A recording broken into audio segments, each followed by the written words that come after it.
Non, ce n'était pas le radeau de la Méduse, ce bateau, qu'on se le dise au fond des ports, dise au fond des ports. Il naviguait en père peinard sur la grand-mare des canards et s'appelait les copains d'abord, les copains d'abord.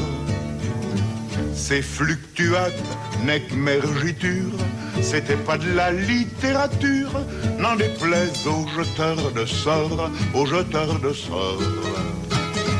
Son capitaine et ses matelots n'étaient pas des enfants de salauds, mais des amis franco de port, des copains d'abord.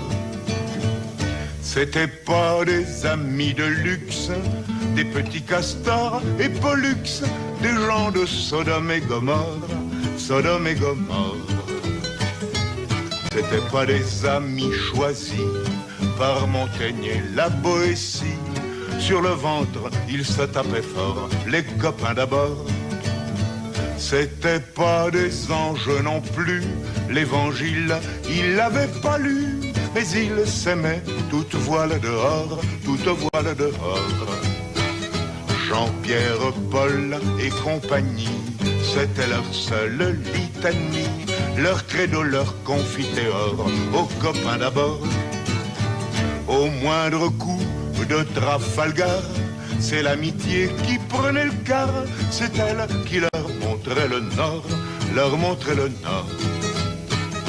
Et quand ils étaient en détresse, leurs bras lançaient des SOS, on aurait dit des sémaphores, les copains d'abord.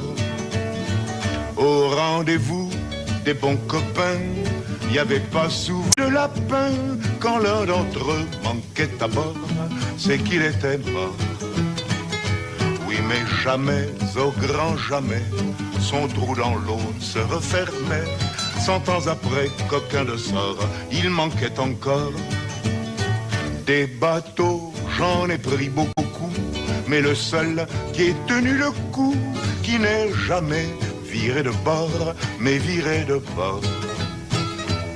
Naviguait en père peinard sur la grand-mare des canards et s'appelait les copains d'abord, les copains d'abord.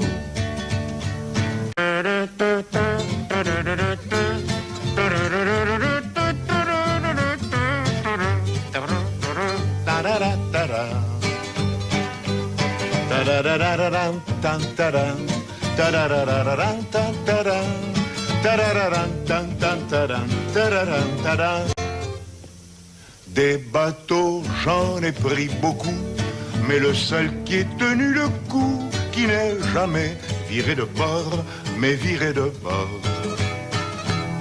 Naviguait en père peinard sur la grand-mare des canards et s'appelait les copains d'abord, les copains d'abord.